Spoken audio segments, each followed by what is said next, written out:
Good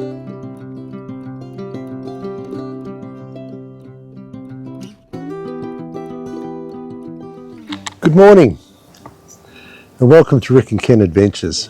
Another fine sunny day here in Sydney. A little bit cooler this morning, but a nice day and a little bit breezy. But today I want to talk to you and to continue our talk about what worked and what didn't work on our recent trip to Iceland.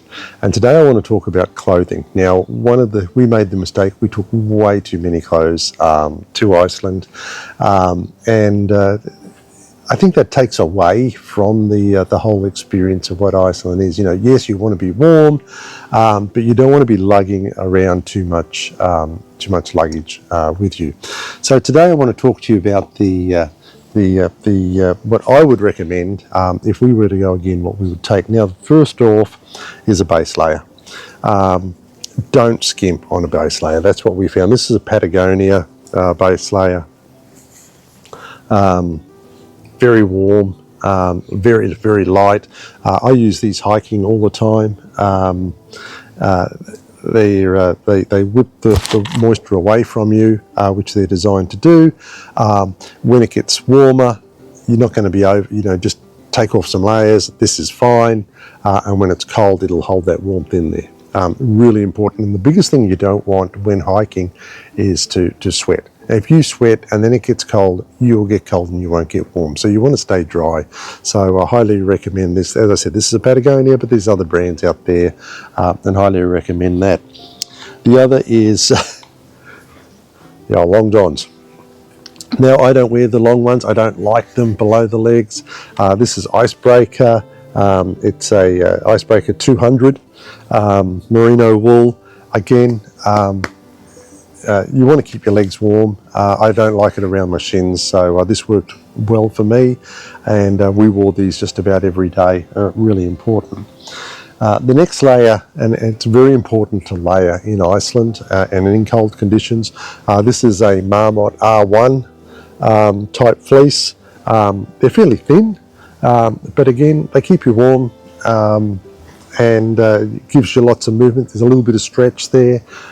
So you'd have your base layer, then you'd have this. I never took this off the whole trip, and you'll see that in the videos. I wore this. I have two of these, and they work really, really well. So yeah, just a light fleece or an R1 type fleece would be perfect.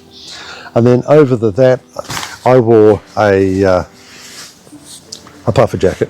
Now, this one here is a Marmot. It's an actual thinner one, and it's very, very lightweight. It's featherweight. But again, I did take a much thicker Marmot down jacket. This is synthetic. And I didn't wear it. The whole time I didn't wear it. It was, I had it there if it got really cold. It packs down really, really small. But with the base layer, an R1 fleece, and this, and then the next thing on, which is I'm going to show you the shell, I didn't need it. It was warm, and again, you're trying to control, you don't want to sweat, so you're trying to control overheating. So this was perfect for me. And you'll see me wearing this just about every day in Iceland. It's very, very light. I've had this for 4 or 5 years. Seriously, it's still like new, and I wear this all the time. This is my go-to hiking jacket.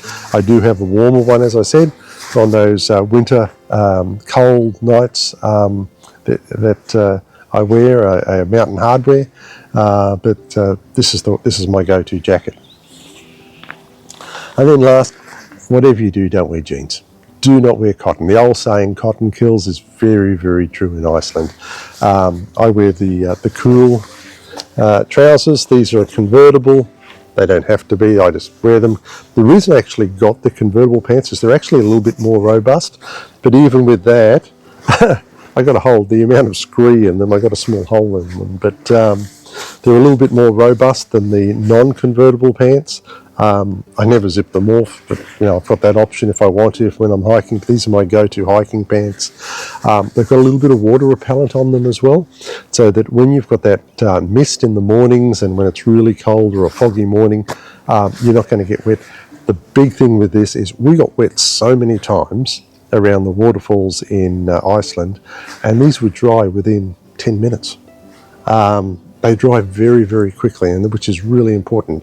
Again, you're trying to keep that water away from you, and you don't want to get cold. So this worked for me. It was fantastic. The socks, woolen socks. Can't go past them. We have liners if we're doing long distance hiking. Again, they're wool. We have wool hiking socks. These are from Darn Tough out of the US, a little bit expensive, but again, these are 5 years old and they're like new. They last. So sometimes it's worth paying a little bit extra, getting something that's last. I have got bought some cheaper ones before, and they last for maybe 6 months, and then you get a hole in them. These just last, so highly recommend that. And then the last thing is I took two jackets. I took a heavy duty one, and I took a Marmot shell, and this is a Gore-Tex shell. This just keeps the wind, rain, moisture out. It's breathable, and it was go-to. I wore this every day, and again, it's so light. It's just like it's nothing. And again, packs down really small, so even if you're going on a day hike, stick it in your backpack just in case. And it was there. So the 3 layers we wore just about every day was, very simply, it was the base layer, the R1, a light down jacket. And again, this was synthetic, so with the water, and the shell on the top. And even in the coldest conditions, when we were on Grimsey Island and it was absolutely howling the wind, it was down around 1-2 degrees in the morning when we first got there, we were warm. We did wear neck scarves, we did wear beanies, we did wear gloves. That's a given. But as far as the clothing we wore, we were warm, kept the wind out, kept the moisture out. We didn't overheat, and it just worked for us. So if I was to go again, that would be my basically go-to for each and every day. I took a lot of other clothes, and we just didn't use them. We didn't need them. So that's what I'd recommend. Stay warm, stay dry, don't overheat.